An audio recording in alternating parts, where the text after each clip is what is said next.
ഞാൻ മലയാളിയല്ല, വെസ്റ്റ് ബംഗാളിലാണ് ജനിച്ചത്. പ്രീമേച്ചർഡ് ബേബി ആയിരുന്നു. അങ്ങനെ എനിക്ക് 5 വയസ്സാവുന്ന സമയത്ത് കാറ്ററാക്ടർ വന്നിട്ട് കാഴ്ച നഷ്ടപ്പെട്ടു. ചെറുപ്പത്തിൽ അമ്മ മരിച്ച്. എനിക്കൊരു ട്വിൻസ് ബ്രദർ ഉണ്ടായിരുന്നു, അവനും മരിച്ചു. പിന്നീട് ഞാൻ ഒരു ഓർഫനേജിലാണ് 10 വയസ്സ് വരെ പഠിക്കുന്നതും വളർന്നു വന്നതും അവിടെ നിന്നാണ്. അച്ഛന് അമ്മയും എൻ്റെ സഹോദരനും മരിച്ചതിന് ശേഷം ഭയങ്കര ഡിപ്രസ്ഡ് ആയിരുന്നു. അതുകൊണ്ട് തന്നെ അതെല്ലാം ഒന്ന് റിലീവ് ആവാൻ വേണ്ടിയിട്ട്, എല്ലാം മറക്കാൻ വേണ്ടിയിട്ട് എനിക്ക് 6 വയസ്സുള്ള സമയത്ത് അവിടെ ഒരു ഹോസ്റ്റലിലാക്കിയിട്ട് അച്ഛന് കേരളത്തിലോട്ട് വന്നു.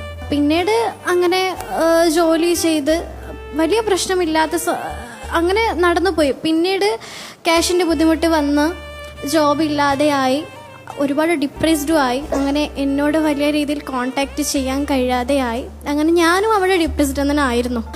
ഒരു ഹോസ്റ്റലാകുമ്പോൾ ഒരു വെക്കേഷൻ കാര്യങ്ങളൊക്കെ വരും. സാധാരണ കുട്ടികൾ അമ്മയുടെ അച്ഛൻ്റെ അടുത്തും പോകും. അവിടെ എനിക്ക് മാത്രം പോകാൻ കഴിയാത്തൊരു സിറ്റുവേഷൻ ആയിരുന്നു. അങ്ങനെ ഒരുപാട് സങ്കടം ആ സമയത്ത് തോന്നുമായിരുന്നു. എങ്കിലും ചെറുപ്പത്തിൽ ഒരുപാട് സഹിച്ചത് കൊണ്ടായിരിക്കണം ദൈവം എന്നോട് ഇത്രയും കരുണ കാണിച്ചത്. ഞാൻ പിന്നീട് എനിക്ക് 10 വയസ്സായിരിക്കുന്ന സമയത്ത് ഒരു സുപ്രഭാതത്തിൻ്റെ അച്ഛൻ എന്നെ കാണാൻ വന്നു. എനിക്ക് അച്ഛൻ്റെ കൂടെ മതി, ഈ ഒരു ഒറ്റപ്പെടൽ ജീവിതം എനിക്ക് വേണ്ട ഞാൻ പറഞ്ഞു. അതിനുശേഷം കേരളത്തിലോട്ട് വന്നു. ഞങ്ങൾ ഡയറക്റ്റ് കാലിക്കറ്റിലായിരുന്നു വന്നിട്ടുള്ളത്.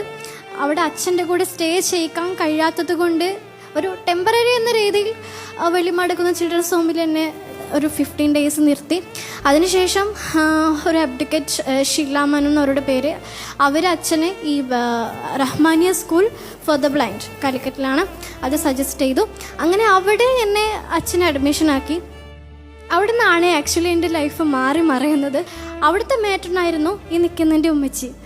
അപ്പോൾ അങ്ങനെ ഫസ്റ്റൊന്നും മലയാളം അറിയില്ല, അന്ന് ഫെബിനാൻറ്റി എന്നാണ് വിളിക്കുക. അപ്പോൾ ഉമ്മ ഇങ്ങനെ ഇംഗ്ലീഷും മലയാളം കൂടി സംസാരിച്ച് ഓരോന്നും മനസ്സിലാക്കി തന്ന് എല്ലാവരോടും ഇടപഴകി പഠിക്കാൻ ജീവിക്കാൻ പഠിച്ചു.